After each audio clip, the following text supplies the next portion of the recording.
Olá, sou a professora Daniele, regente aqui no CEMEI Setor União, e hoje eu vim compartilhar com vocês um pouco do relato do projeto Detetives Incríveis, que foi materializado em 2022 com as crianças do agrupamento Azul. Falar sobre o projeto Detetives Incríveis requer que eu conte também um pouquinho da minha história, né? Cheguei no CEMEI ano passado, em 2022, e o ponto de partida para começar as inquietações, todas as ações com as crianças, teve como referência o que eu já venho construindo sobre as concepções de educação infantil, sobre as concepções de infância, sobre as concepções de crianças que norteiam a minha prática e também de como eu iria pensar na afetividade, criação de vínculos, criação de combinados com as crianças aqui no CEMEI. Até porque a mais chegante, a mais nova, era eu naquele contexto, né? Bem, como começamos? Extrapolando folhas A4 e pensando numa forma nova, significativa e prazerosa de inserir as crianças num processo de investigação. Mas investigação de que lugar? Por onde partir? Por onde começar? E aí a professora começou a entender que talvez os combinados seriam o melhor caminho. Foi quando a gente começou a explorar os espaços externos da instituição, buscar compreender normas, condutas, hábitos e valores que as crianças precisavam internalizar para agir, explorar, investigar e interagir naqueles espaços. A partir de fevereiro, quando a gente iniciou as propostas investigativas com as crianças, uma das ações prioritárias foi pensar o uso do Espaço Araguaia. O que é o Espaço Araguaia, né? Primeiramente, vocês precisam saber. O Espaço Araguaia é um espaço de areia que o CEMEI construiu aqui na instituição para fazer com que as crianças explorem elementos da natureza, gravetos, folhagens e a própria areia. E Espaço Araguaia por conta da regionalidade aqui da região, por conta das marcas regionais da região centro-oeste. Primeira vez que chegamos lá, vocês imaginam o que aconteceu, né? Areia para todo lado, balde para todo lado, foi no cabelo, foi no olho, enfim. Vamos pensar como utilizar esse espaço. E aí trouxemos, com a ajuda da auxiliar, o combinado de uso daquele espaço na instituição. Quem levou? Materiais não estruturados, lixo, sacos, sacolas, tudo devidamente organizado, pensado e planejado para que quando as crianças chegassem lá se deparassem com a realidade que não gostaram. Pensamos que sairia dali somente normas e condutas de uso do Espaço Araguaia. Mas quando chegaram ali, que situação! Olha o que eu vi! Dente podre, pegada, lixo, quem passou, quem deixou, como que foi isso? Enfim, tudo aquilo que seria somente o uso do espaço começou a se tornar uma bela, linda e misteriosa investigação. Para pensar como foi todo esse processo, identidade, registro geral, tintas, crianças, nome, eu trouxe aqui para vocês um pouquinho para entender como aconteceu isso aqui no agrupamento Azul. Então, as crianças começaram a trabalhar com o registro geral da professora, que foi o ponto de partida. Eu trouxe para a sala, trabalhei com as crianças o que é o registro geral, para que serve, onde vai o nome, onde vai a foto, onde vai a nossa digital. E a partir daí as crianças fizeram a sua, mas ainda não era a real, era a ficcional somente para o cartório dos detetives. E aqui eu trago um pouco para vocês falando sobre isso, como foi o processo com o trabalho da digital, do escrito do nome, do próprio registro, do desenho que compôs o processo investigativo no momento inicial.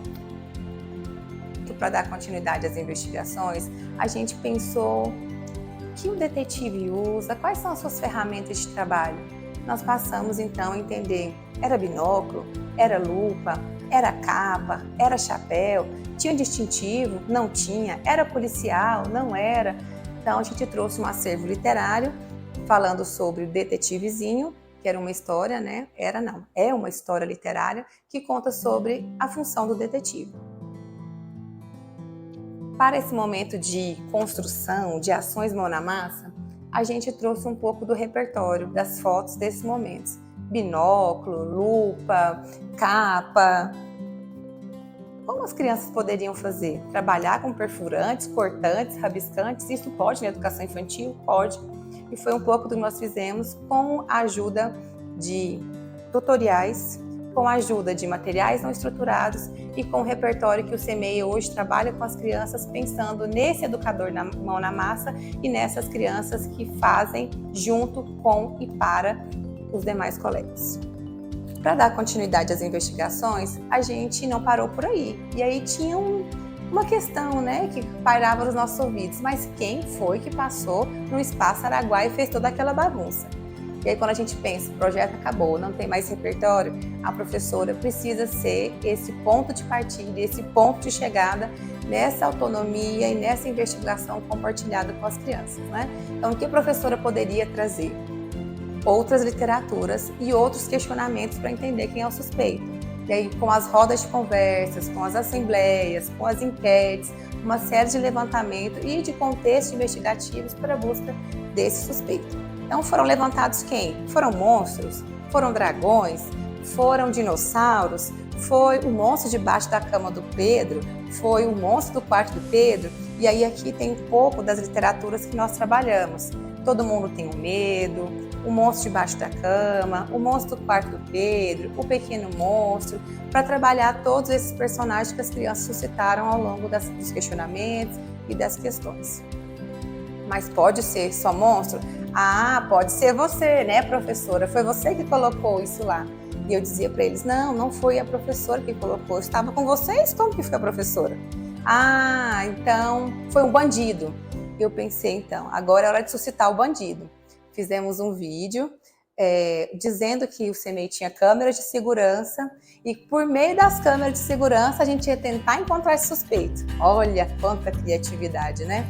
Essa era a hora de olhar para as câmeras, então, para descobrir quem passou no CEMEI.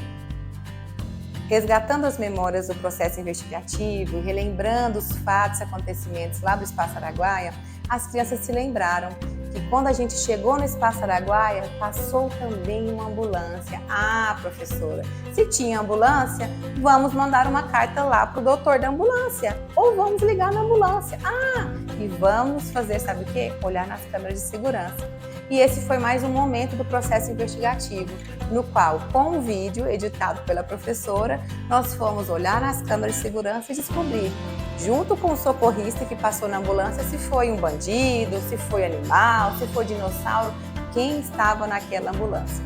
E aí eu trouxe para vocês olhar aqui no nosso portfólio do projeto a carta para o socorrista, que foi mais uma ação que as crianças produziram coletivamente com a professora, no qual ela foi a escriba junto às crianças, e eles perguntavam para o socorrista quem estava na ambulância no mês de fevereiro, no Espaço Araguaia, aqui no CEMEI Setor União. E aí nós fizemos todo um movimento, um cenário de tentativa de escrita, de levantamento de hipóteses para descobrir quem estava naquela ambulância. E teve resposta. O médico, doutor, socorrista respondeu às crianças. Se vestido todo paramentado com a sua indumentária de trabalho, ele disse para as crianças, continua a investigação, mas naquele dia não foi nenhuma demanda do CEMEI, foi na verdade uma coincidência. Eu estava passando com a ambulância para socorrer outro acidente e o percurso menor era atrás do CEMEI. Então não tinha nada de suspeito, não tinha nada de bandido, não tinha nada de ladrão naquele momento. Então, para dar continuidade às investigações, a gente pensou, já sei, vamos perguntar para os pedreiros, porque eles estavam no CEMEI, vai que eles ajudam a gente nesse processo. Uma das pessoas que estavam com a gente no fundo, no quintal aqui do CEMEI, era o senhor Ney. E nós entrevistamos o senhor Ney para perguntar se ele tinha notícias ou paradeiro de quem passou aqui, de quem estava aqui atrás. E foi mais uma investigação.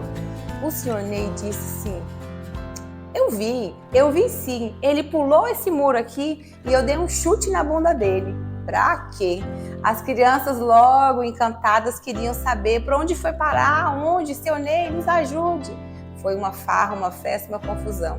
Mas a investigação não acabou, tinha mais. Como a gente nunca encontrava esse suspeito, tinha momentos de pausa. Pausa para as crianças reelaborarem todo o processo e pausa para a professora, para pensar como que ela poderia contribuir nessas buscas, senão o projeto morria. Enfim, ao longo dessas investigações, nós também fizemos essas pausas, que era quando a gente registrava o que a gente já sabia sobre, o que a gente já tinha internalizado até aqui, poderia ser de novo esse monstro, poderia ser dinossauro. enfim. Então, todo o processo tinha esses momentos de idas, de vindas e de pausas, para que as crianças pudessem pensar, reelaborar e fazer novos questionamentos sobre o processo.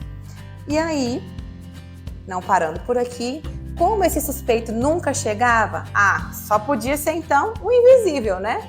E nós usamos a literatura, o menino invisível, para falar sobre essa pessoa que a gente não encontrava nunca e de jeito nenhum. Nem com binóculo, nem com lupa e nem com microscópio, que foi também um dos elementos que nós usamos para pensar esses espaços, para pensar esse suspeito aqui na instituição. Então, poderia ser o menino invisível? Não, não poderia ser, porque precisava ter materializado um suspeito real, uma pessoa, um animal, um bicho que tivesse passado aqui e causado todo aquele alvoroço. Tá bom, não foi o menino invisível, então vamos fazer a entrevista na comunidade. Foi o próximo passo da investigação. Na comunidade, a gente precisava fazer entrevista. E a gente ia perguntar o quê? Quais são as perguntas que a gente já ia levar para essas pessoas que fazem parte da comunidade? Junto com as crianças, nós montamos um roteiro para elencar quais seriam essas perguntas e quem faria essas perguntas lá. Senão depois ia virar a criança falando uma por cima da outra, enfim, não ia dar certo. E aqui no nosso projeto, mais uma vez, o portfólio resgata isso. Qual eram as perguntas que a criança iria fazer para esse profissional? Qual é o seu nome? Você é do mal ou do bem? Você encontrou um dente podre no seu lixo? Explicar para a pessoa que estava fazendo a entrevista por quê, do que se tratava, que era algo que eles também levantaram. Alguém já roubou a sua casa? Você encontrou uma pista, uma pegada de animal, de pessoa ou monstro de verdade? Ou morador de rua? Você tem alguma armadilha para nos ajudar? Então, essas eram as perguntas que as crianças trouxeram para a comunidade para tentar ajudar essas investigações e a encontrar o suspeito. E é claro que a gente não pode esquecer das famílias. Com tudo isso acontecendo, as conversas também chegavam em casa, as investigações também chegavam em casa, o monstro chegava em casa, ou o suspeito também chegava em casa.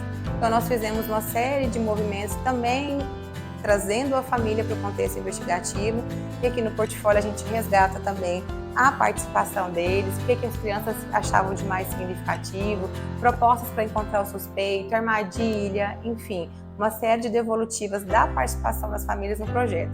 Inclusive, uma muito significativa disse que o suspeito poderia ser um banguelo, porque se deixou o dente aqui no CEMEI, só podia ser um banguelo, né? Para dar continuidade às ações, nós pensamos, se o detetive já não dava conta de nos atender, então quem mais poderia nos ajudar? Foi quando entrou o agente secreto e a Pantera Cor-de-Rosa, para dizer que precisava de um distintivo, de alguém que pudesse corroborar nas buscas e, quem sabe, a polícia pudesse nos ajudar nesse processo. Então, nós trabalhamos com as crianças uma série de contextos investigativos, sobre o uso de distintivos, sobre o uso de capas, sobre o uso das indumentárias necessárias para esses profissionais, para tentar nos ajudar nessas investigações. Depois que passamos na comunidade, chegou também um elemento diferenciado, ladrão. Falar de ladrão e de assalto na casa da vizinhança nos ajudou em mais um elemento, pensar sobre delegacia, boletim de ocorrência, roubo e encontrada de suspeitos. Foi quando a Raquel, a nossa vizinha aqui do CEMEI, disse que quando passou por um assalto, ela foi na delegacia e fez o boletim de ocorrência. E logo uma criança disse, já sei, vamos fazer o nosso boletim de ocorrência. E foi o que a gente fez.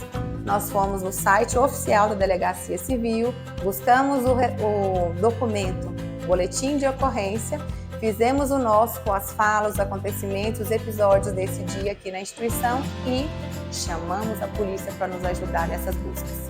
Pensar então, boletim de ocorrência, retrato falado e policial foi a próxima ação que a gente fez. As crianças fizeram um momento coletivo de retrato falado, no qual eles fizeram um desenho desse suposto suspeito que passou aqui pelo CEMEI. Vocês podem acompanhar nas imagens, poderia ser Among Us, podia ser peixe, enfim, uma série de pessoas, de monstros e de suspeitos que fizeram parte desse registro. Conseguimos, com a ajuda das famílias, trazer a polícia para a gente entregar o boletim de ocorrência. Ele ficou pronto com os fatos e as memórias das crianças e com o registro delas também sobre o suspeito. o retrato falado, que eu acabei de falar para vocês. E aí o policial chegou no CEMEI. Veja nas imagens, foi uma festa só. E as crianças contaram como foi todo o processo, que dia, quem passou, que deixou. E os policiais levaram o boletim de ocorrência para nos ajudar nas buscas. Foi um processo muito significativo, todas as crianças do CEMEI participaram, cada vez mais real e mais vivo a busca do suspeito. Umas semanas depois, o policial chegou com o vídeo, trouxe para nós as informações e disse que já havia prendido o suspeito. Ele estava de costa, porque sua identidade não poderia ser revelada às crianças, que são menores de 18 anos, mas tudo estava muito evidente para elas. E no nosso portfólio, nós também deixamos o registro desse momento, perguntando quem era esse suspeito, como ele era. E eles diziam, era alto, moreno, gordo, musculoso, camiseta preta, com manga, sem manga. Quem encontrou? Os policiais. Onde ele estava? E por que as imagens não poderiam ser reveladas? Eles disseram, menores de 18 anos, para menores de 18 anos não poderia ser exposto. Isso era constitucional e por isso não foi revelado às crianças. Para combinar com essa ação, a gente descobriu com toda essa busca que o seu Ney mentiu para nós, porque não passou nenhum suspeito e muito menos ele deu um chute. E aí nós usamos a literatura Mentira Tem Perna Curta para resgatar verdade, mentira, esses causos que a gente escuta e conta para as crianças. A gente também descobriu que não podia ser dinossauro, não poderia ser dragões, porque já foram extintos. A gente descobriu também que não era monstro, porque monstro é só faz de conta, não existe não. A gente também descobriu que ele não fica atrás do armário e nem debaixo da cama. Era só história para boi dormir. E mentira tem sim perna curta, por isso que a gente não pode contar para as crianças.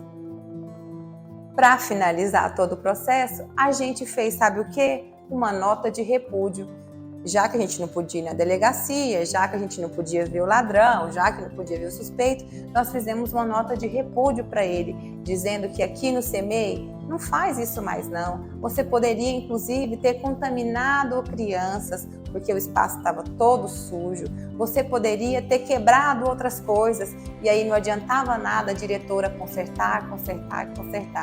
A gente quer que você fale a verdade e para isso dizemos não para uma série de ações erradas que ele fez aqui no CEMEI. Temos o registro de tudo. Depois vem ver, no emaranhado de todas essas investigações, nós demos vista a duas grandes ações realizadas em 2022, que foi pensar propostas mão na massa e pensar como as escritas, as produções, a cultura do oral e do escrito estava presente aqui no CEMEI. Então, primeiro pensar ações mão na massa. Por que isso se tornou tão rico para nós ano passado? Porque a criança queria ver visível, palpável, tocar, sentir, cheirar, construir coisas reais e significativas que contribuíssem nessas buscas. E por isso construir a lupa, por isso construir binóculo, por isso construir capa, chapéu, foi tão significativo nesse processo. Ao mesmo tempo, pensar como todo esse repertório vai contribuir para a sua ação aqui na instituição e para as ações que ele faz em casa. Investigar quando cai uma coisa, quando quebra uma coisa, quando some outra coisa. Tudo isso fez sentido e trouxe cada vez mais significado para as crianças, né? Além disso, pensar na ampliação de repertórios do docente. A gente não dá o que não tem. E nesse processo de construção, mão na massa, o educador precisou pensar como eu vou complexificar contextos investigativos, como eu vou complexificar rotinas de pensamento que faz com que a criança questione, veja e problematize aquilo que está vivendo aqui no CEMEI e fora dele, né? E outra ação que a gente trouxe nessa perspectiva foi de pensar como essas narrativas orais e escritas poderiam se materializar. Ninguém investiga por acaso, ninguém escreve por acaso, ninguém escreve a um destinatário desconhecido. Então, nesse processo também, nós construímos um livro que registra e materializa toda a nossa investigação a partir dos repertórios das crianças, da tentativa de escrita das crianças, dos desenhos das crianças e que vivenciaram ao longo de 2002 todo um processo que materializou a primeira edição ou lançamento do nosso livro, Escritos Investigativos do Agrupamento Azul, no qual as crianças compartilharam numa noite de gala com as famílias, com a comunidade e com o próprio CEMEI todo o processo vivenciado no ano de 2022. O nosso livro, Escritos Investigativos do Agrupamento Azul, como eu já disse, trouxe uma série de narrativas, eu queria compartilhar com vocês. Toda a edição foi feita no nosso espaço do escritor, que era um espaço para as crianças trazerem suas produções, seus registros, contar um pouco do processo, e tudo foi primeiramente gravado pela professora, gravação de vídeo, depois a professora fez a edição dessa gravação, sentou com a criança, era isso mesmo? Foi isso que você pensou? Depois dessa transcrição, as crianças fizeram a tentativa de escrita e o registro do processo que eles mesmos produziram. Então foi um momento muito rico, foi uma expectativa muito grande para a docente e também um alcance muito significativo para as crianças que viram suas escritas, que avançaram em relação às suas produções, às suas narrativas, e hoje o nosso projeto concorre ao Prêmio Educador Transformador, no qual toda essa produção, todo esse movimento, essa investigação, essa exploração contém as nossas marcas, os nossos registros e a nossa autoria. É isso. Eu espero que isso possa inspirar vocês para outras demandas do CEMEI, para outras demandas nas instituições, e que cada vez mais as infâncias e as crianças se façam presentes nessa ação da docência compartilhada.